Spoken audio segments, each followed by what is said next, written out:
내가 세상을 이겼노라.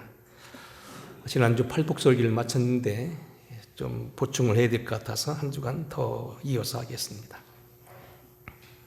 이미 오래전 글이 되었습니다만 제가 읽었던 국민일보의 무통기들이라는 조그마한 칼럼에 우리가 인생에 좀 새겨야 될 한 그 말들이 있었습니다. 내용은 이런 이야기입니다. 세계 역사상 위인들의 역사를 가만히 보게 되면 대개가 그들은 극한 고통과 어려움의 때가 있었고 그것을 극복하여 위인이 되었다. 처음 듣는 얘기는 아닙니다만 우리가 인생을 살아가면서 정말로 새삼 느끼게 되고 우리가 동의할 수밖에 없는 그런 내용입니다. 역사상 오르내리는 많은 큰 인물들은 역경이 없어서 위인이 된 것이 아니고 역경이 있어서 위인이 되었거나 최소한 그 역경들을 이겨서 위인이 된 사람이다. 제가 그 글을 읽어보겠습니다.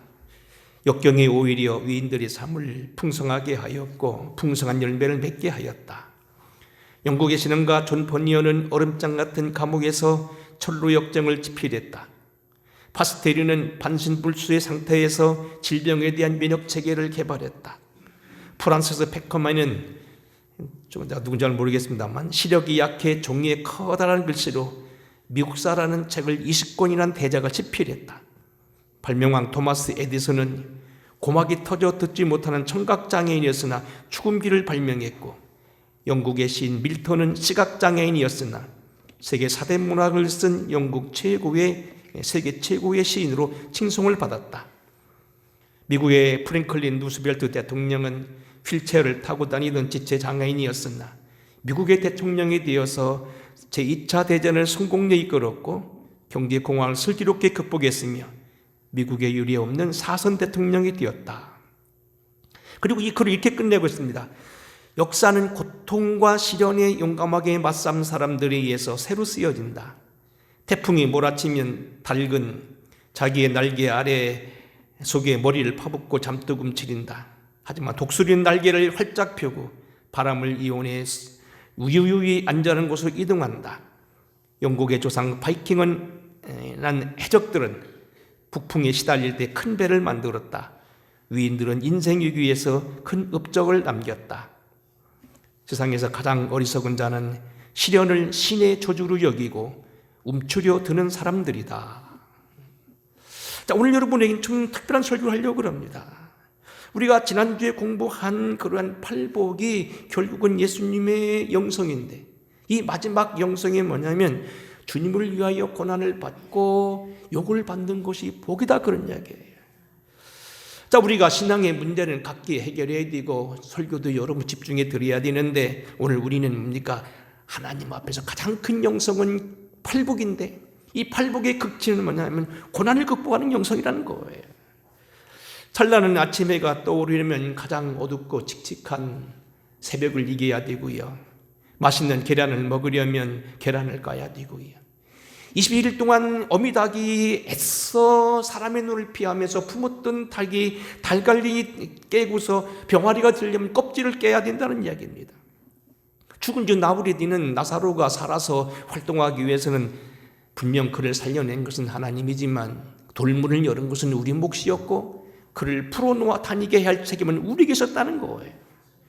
예수 믿는 것은 주님이 다 준비해 주셨고 주님이 창조한 세계에서 주님이 만들어낸 모든 것을 우리가 먹고 살으며 죄의 은혜로 살아가고 있지만 이 은혜를 우리가 바로 받고 우리가 오늘 여기 은혜를 받는 것은 우리 책임이라 그런 이야기예요. 설교도 여러분들 꼭 잘 되어 있는 요리하는 것만 먹으려고 하지 마시고 여러분들도 대표자만 기도할 게 아니라 기도하시면서 들으시길 주인을 축원합니다. 묻는 것은 뭐냐면 주님께서 이런 얘기를 했어요. 요한복음 6장입니다. 그들이 묻되 우리가 어떻게 하여야 하나님의 일을 하오리까? 예수께서 대답하여 이르시되 하나님께서 보내신 일을 믿는 것이 하나님의 일이니라. 우리는 하나님을 위해서 무슨 일을 하고 선한 일을 하고 다 좋은 일이지만 가장 귀한 건 뭐냐면 믿는 일이다. 믿는 것, 깨닫는 것, 주님을 구주로 바로 고백하는 것, 설교 바로 듣는 것, 예배에 집중하는 것. 설교 집중하세요. 예배에 집중하셔야 돼요. 딴 생각 하지 마시고 설교 시간에는 여러분 다 뒤로 하시고 주님 앞에 집중해라 그런 얘기예요. 특별히 우리가 의를 위하여 고난을 받고 주님을 위하여 욕을 먹는 것도 하나님 앞에서 큰 복이라는 걸 기억하시면서 오늘 영광을 돌리게 되었습니다. 중요한 것은요, 지금 말씀드린 대로요, 주님이 말씀하신 이 팔복이 기독교 말하는 영성이라는 거예요. 오래되지 않았습니다만 한동안 교계에서는 지금도 그 용어가 많이 유행됩니다만 기독교 영성이라는 게 있어요. 기도 많이 하신 목사님, 또 산에 올라가서 큰 능력을 받은 목사님들 영성이 있다고 얘기하고요. 옛날에 교부들이 나왔던 신령한 은사를 받은 사람은 영성이 있다고 하는데 그 영성이 뭐냐? 가만히 따지고 보면 그 영성의 극치는 뭐냐면 팔복이라는 거예요. 심령이 가난한 자는 복이 있나니 천국이 그들의 것임이라. 애통하는 자는 복이 있나니 그들이 위로를 받을 것이다.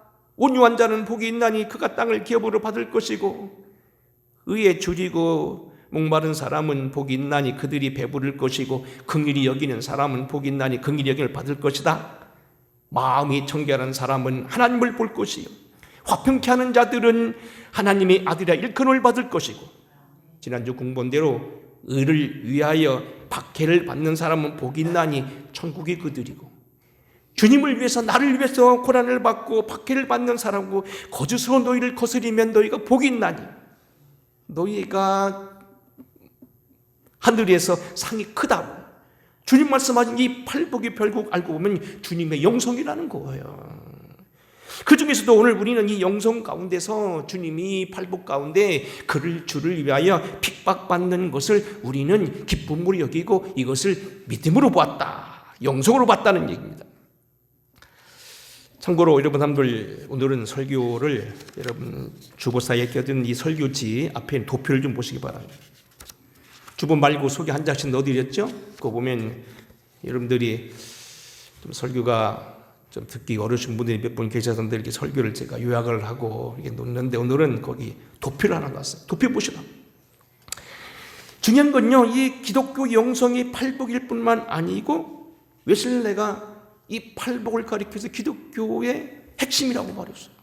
그래서 우리가 요한웨슬레가 44편지라는 기독교 표준 설교를 만들어낼 때 그 중에 팔복이 8개 설교가 44편 가운데 들어있어요. 그만큼 이게 중요한 내용이에요.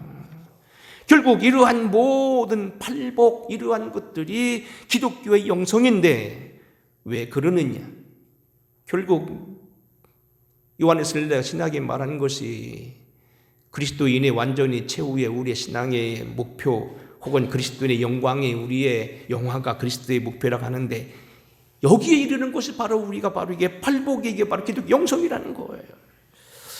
오늘 제가 여러분에게 좀 어려워 또 특별한 설교를 해야 된다는 얘기를 했고, 서두에 공연이 껍질을 깨야 된다느니 무슨 새벽을 이겨야 된다느니 고통을 이겨야 된다느니 마음문을 열어야 된다느니 한 얘기가 바로 그거예요. 여러분 설교 어렵더라 좀 들으셔야 된다. 한번 도표를 보겠습니다.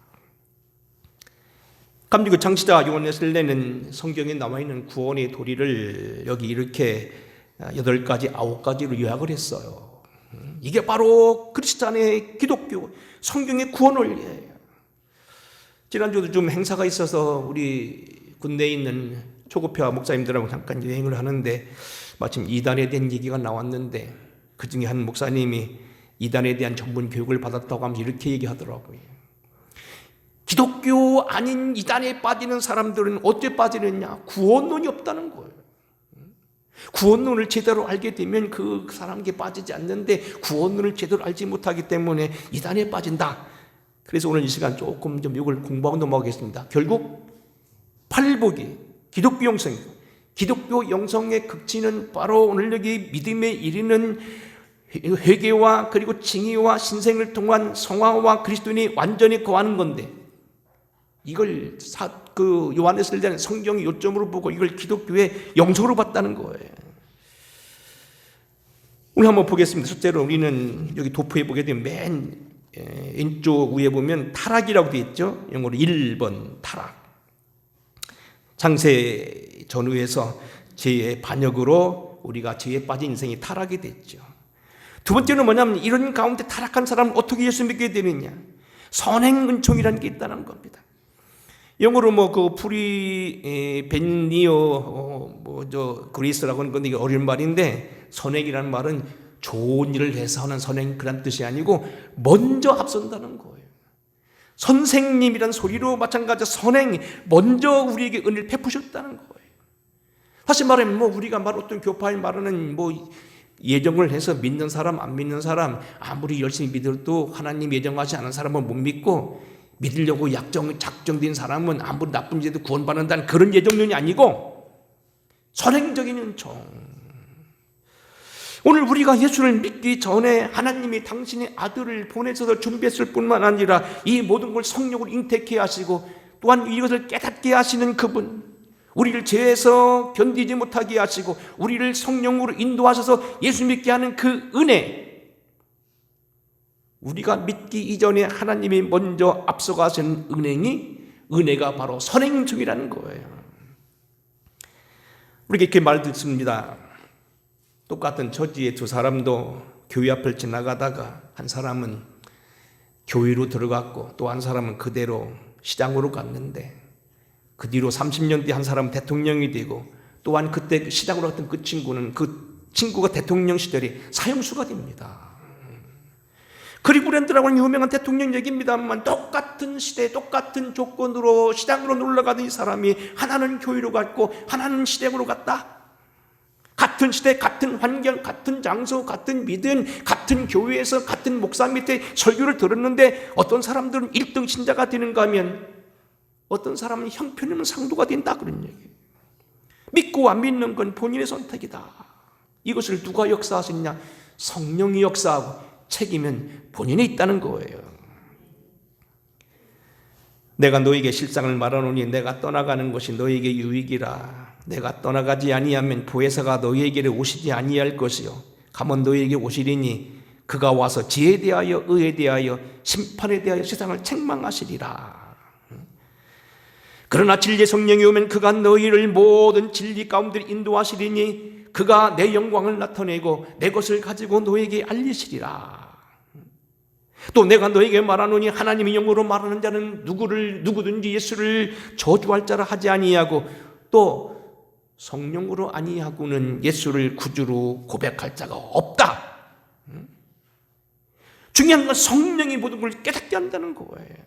어쨌든 그래서 이거 뭐냐면 프리벤년 그레이스, 먼저 앞서가서 우리를 깨닫게 하시고 우리를 믿게 하시는 분, 책임은 내가 진다. 세 번째 단계는 회개입니다. 사도행전 2장에 보게 되면 오순절 성림 강림절 후에 사도 베드로가 이렇게 설교했죠. 너희가 회개하고 각각 예수 그리스도를 이름으로 세례를 받고 제사함을 받으라. 그리하면 성령을 선물로 받으리니. 회개함으로 받아들이고 회개함으로 주님을 영접하고 회개함으로 성령을 받는다는 겁니다. 책임은 우리에게 있다는 겁니다. 하나님이 우리를 먼저 가셔서 우리를 깨닫게 하시고 믿게 하시고 책망하시고 우리를 경계하시는데, 이것을 받아들이고 안 받아들이는 건 내 책임이다. 네 번째, 다섯 번째, 여섯 번째는 거의 동시에 일어납니다만, 하나님의 은혜, 의롭다 하신 은혜, 이걸 받아들여서 결국 회개함으로 칭의가 생기고, 결국 거기 뭡니까? 새로운 태어남, 신생이 나타난다는 거. 거의 같은 동시에 나타나. 꼭 이거 순서를 말한다면 칭의가 먼저고 신생이 뒤죠. 그 다음에 문제는 뭐냐면 일곱 번째는 성결 혹은 성화입니다.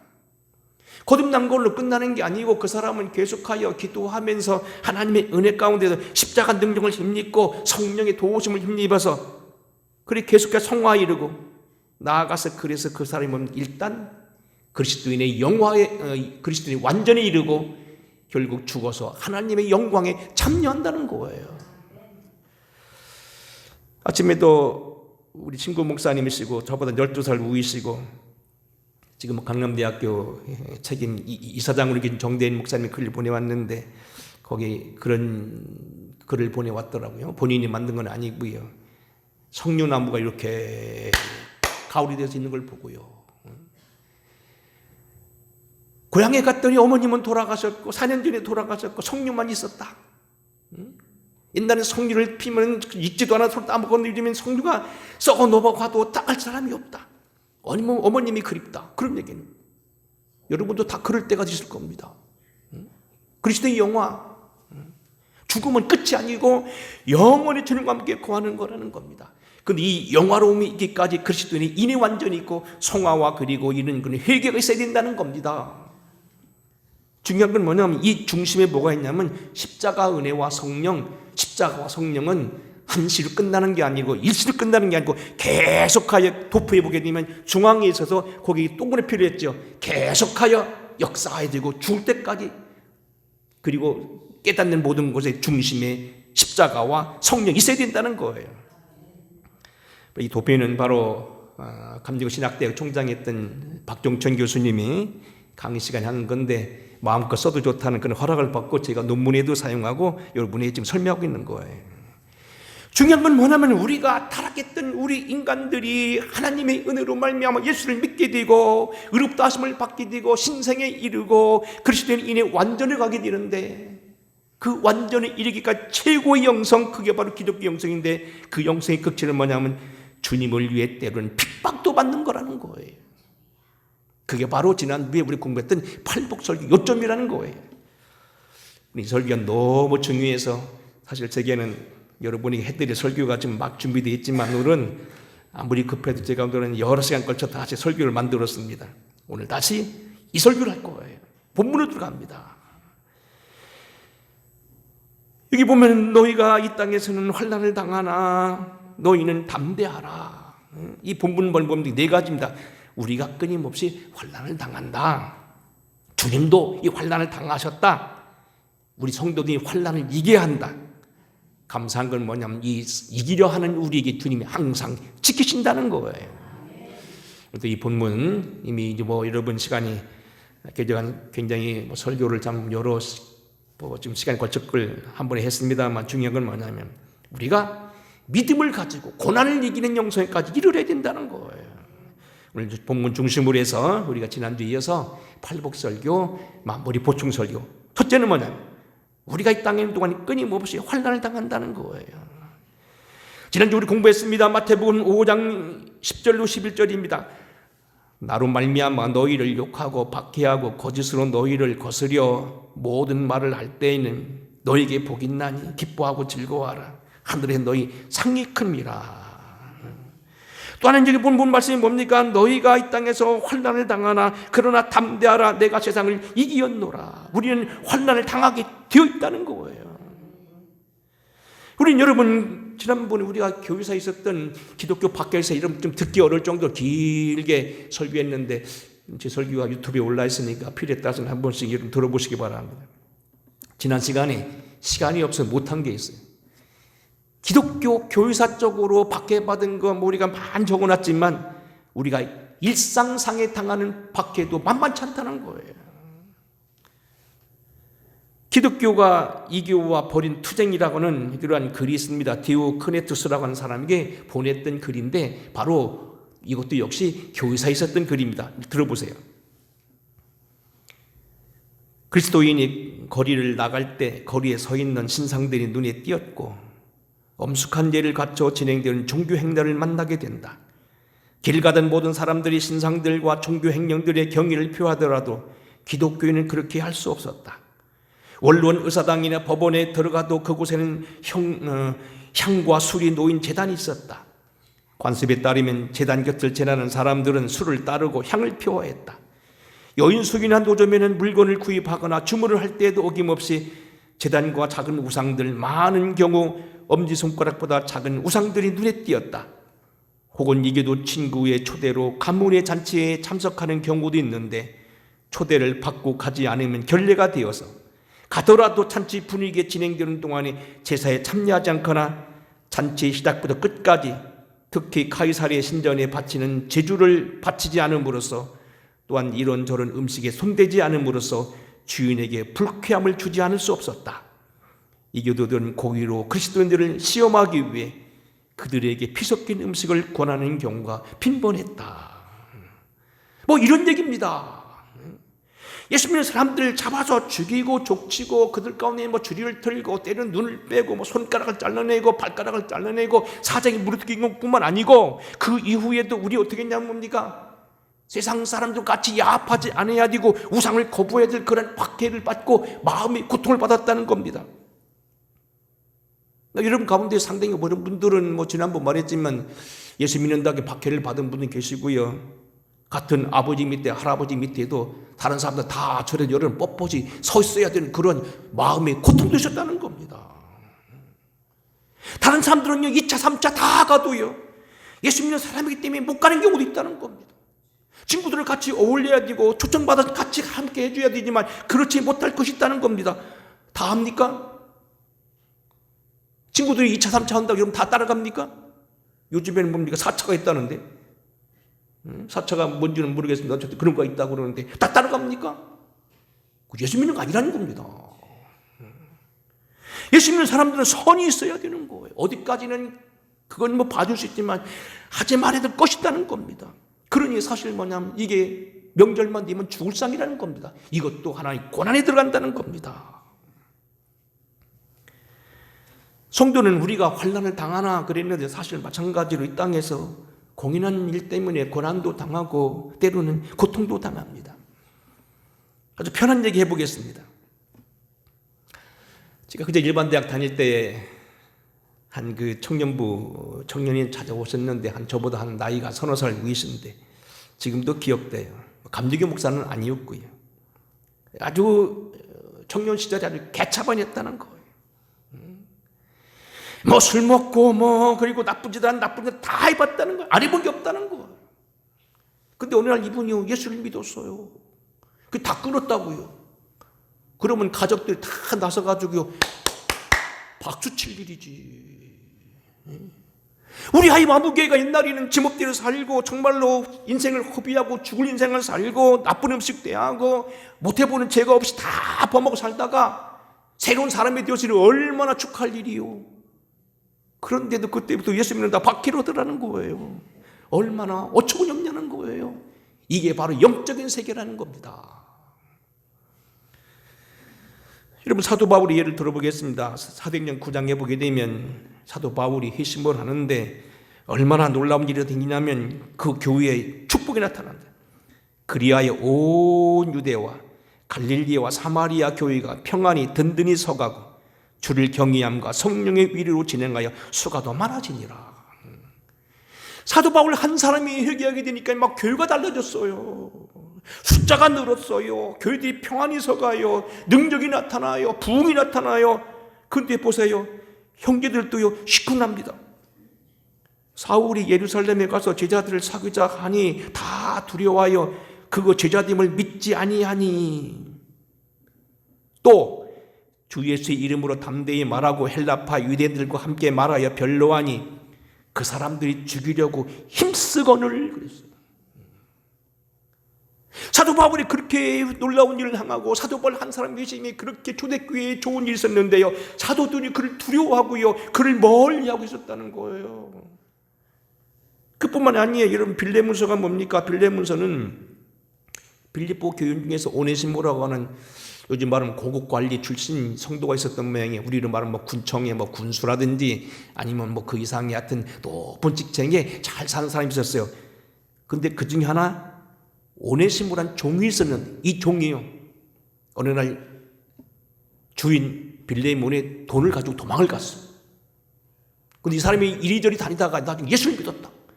그래서 나중에 바울의 신복이 됐어요. 그래서 바울이 신복이 된 이 오네시모를 위해 편지를 쓴 거예요. 다만 내 승낙이 없이는 내가 아무것도 허가를 하길 원치 아니하노니 이는 너의 선한 일에 억지가 되지 아니하고 자의가 되게 하려 함이라. 그는 옛날에는 내게는 손해였으나 이제는 너나 내게 아주 유익한 사람이 되었다. 골로새서 4장 9절에 보면 이 오네시모를 이렇게 말합니다. 신실하고 사랑받는 형제 오네시모를 함께 보내노니 그는 너희에게서 온 사람이라 그들이 여기 일을 다 너희에게 알려주리라. 옛날에는요 정말로 손에 끼치고 주인이 돈을 훔쳐가고요 나쁜 짓 하던 그런 사람이 있는데 예수 믿고 새 사람이 됐다는 거예요. 그게 얼마나 경사될 일이 있냐는 거예요. 그래서 이 빌레몬서가 바로 그 오네시모를 추천하고 그를 용서해달라고 보내는 편지가 바로 이 빌레몬서예요. 어쨌든 사도 바울을 통하여 새로운 변화가 나타나요.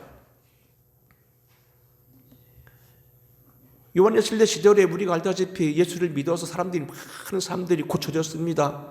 가족적으로 싸우고 헤어지고 맨날 두드려 맞는 사람들이 새 사람이 되고요. 또 도적들이 새 사람이 되고요. 옛날 주기철 목사님 때도 보면 그때도 손양원 그 산적인 교회에 거기에 보면 사람들이 다 그랬다는 거예요. 호박 따먹던 사람들이요. 이제는 동네를 이런 사람 됐다는 거예요.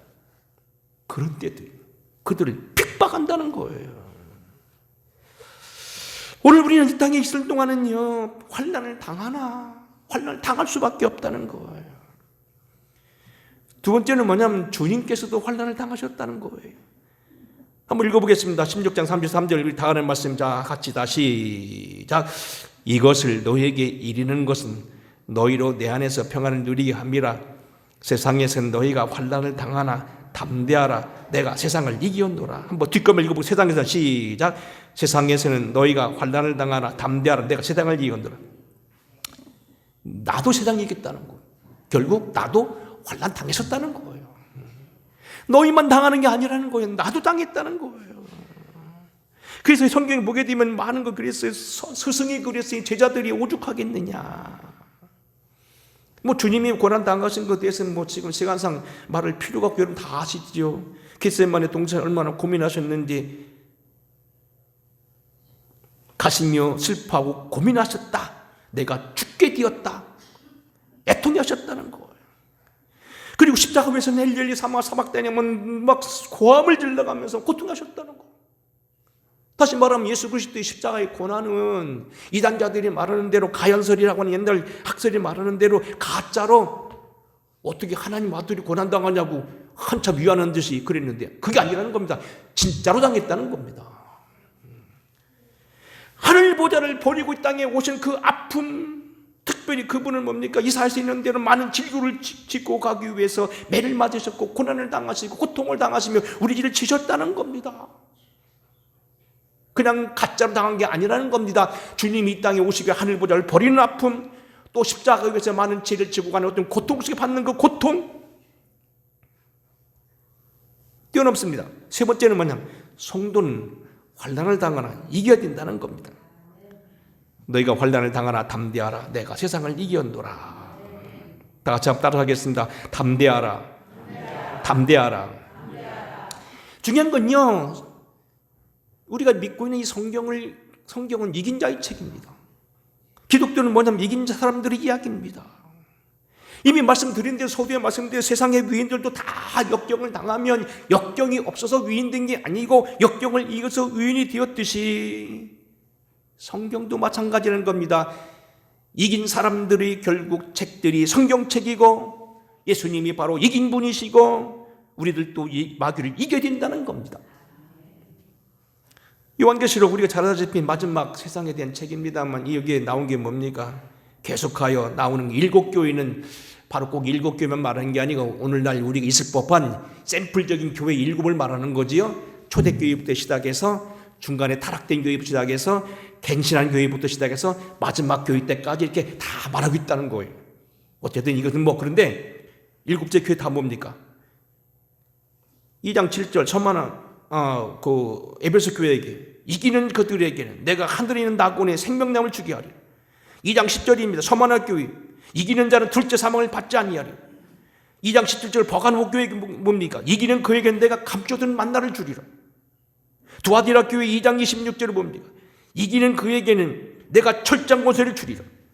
3장 5절 이기는 그에게는 흰 옷을 입을 것이다. 좀 줄여 말하는 거예요.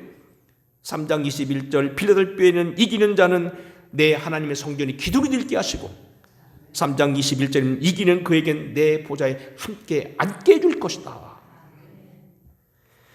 여러분 최후의 천국을 말하고 있는 21장의 문구가 나옵니까? 이기는 자는 이것을 상속으로 받으려니 나는 그의 하나님이 되고 그는 나의 아들이 되리라. 우리를 위하여 예배드리는 하늘의 새 천사와 그 새 하늘과 새 땅의 천국을 말하고요.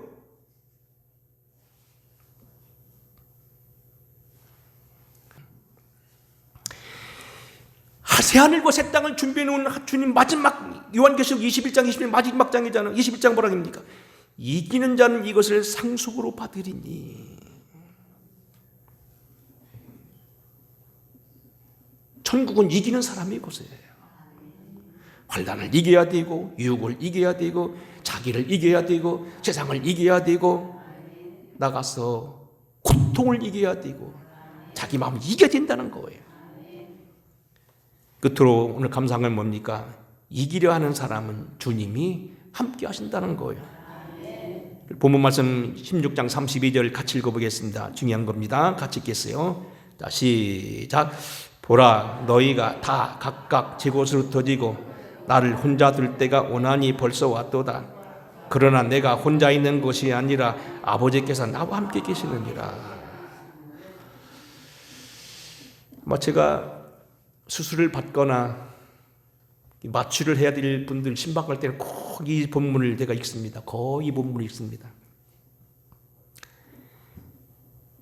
보라, 너희가 다 각각 제 곳으로 흩어지고 나를 혼자 둘 때가 오나니 그러나 나는 혼자 있는 것이 아니라 아버지께 함께 하겠다. 이 말은 무슨 나도 너희 함께 하겠다는 거예요. 우리는 엘리사 시절에 보면 이러한 게 하 6장에 보게 되면 어떻게 됩니까? 사환이 아침 일찍 일어나 보니까 도단성에 아람 군대가 가득하니까 막 놀라가지고 와서 막 선생님 큰일 났습니다. 적군이 많습니다. 그때 엘리야가 뭐라고 합니까? 두려워하지 말라. 우리와 함께 한 자가 그들과 함께 한 자가 많으니라 하고 기도와 이르되 여호와의 원컨대 그의 눈을 열어 보게 하옵소서 하니 여호와께서 그 청년의 눈을 여심해 불말과 불병거가 산에 가득하여 엘리사를 둘렀더라. 어떤 분이 그런 얘기 하더라고요. 천국 가서 무슨 기가 나서서 막 주님 앞에 그렇게 오실 때, 주님, 제가 옛날 막 어려움을 당할 때 주님 어떻게 계셨습니까? 그러니까 내가 너보다 더 너를 걱정했노라. 유명한 얘기 있잖아요. 이렇게 무슨 환상 얘기 할 필요 없잖아요. 교회가 어려움을 당하고 성도들이 어려움을 당하면요, 주님이 안절부절하신다는 거예요. 우리가 걱정하고 우리가 때는 고민하고 우리가 그것 때문에 막 마음쓰기보다도 주님이 더 걱정하고 계시다. 신명기 8장 보게 되면 광야로 나선 이스라엘 백성들이 어떻게 합니까? 저들을 주님께서 내내 지키십니다. 이 40년 동안 네 의복이 헤어지지 아니하였고 네 발이 부르트지 아니하였느니라.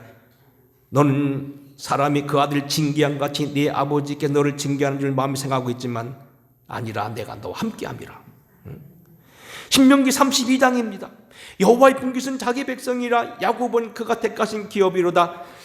여호와께서 그를 황무지에서 짐승이 부르짖는 광야에서 만나시고 호위하시며 보호하시며 자기 눈동자같이 지키셨도다.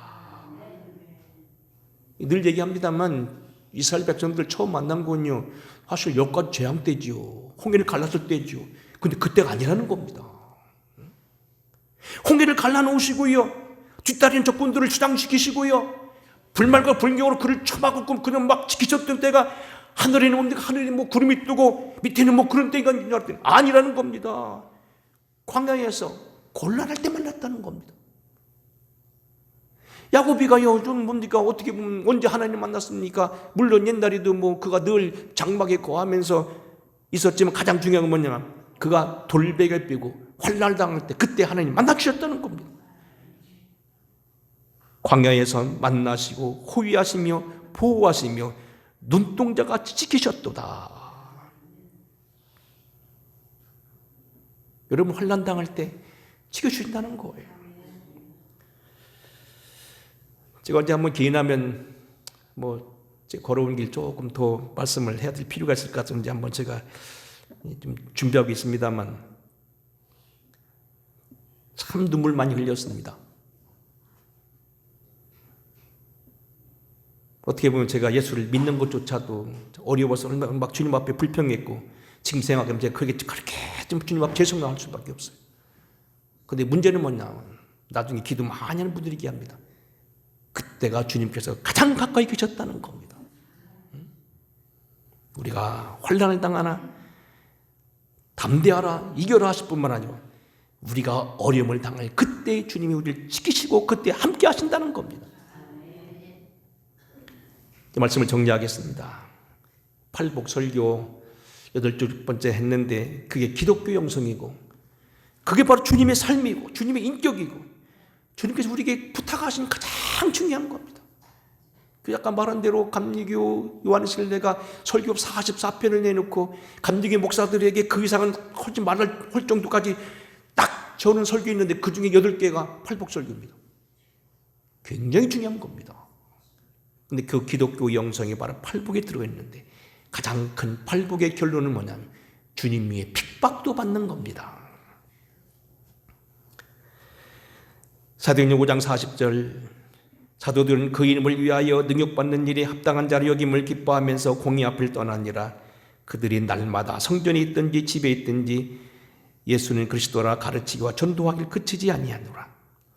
사도들을 불러들여 째찍질했는데 째찍질하고 맞은 것을 기뻐했고 내가 이제는 드디어 예수님의 삶이 됐다고 그렇게 자기 스스로 인정했다는 겁니다.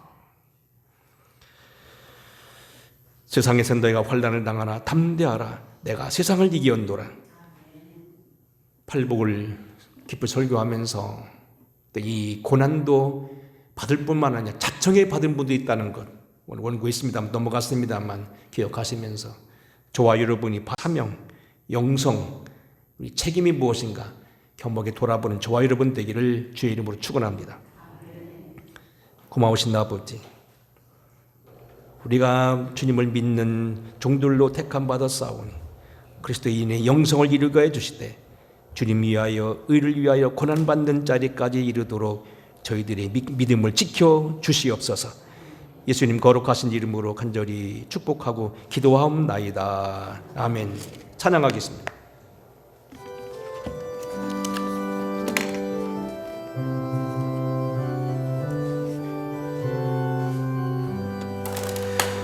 변찬님 주님의 사랑과 거룩한 보혈의 공로를 우리 다 찬양을 합시다.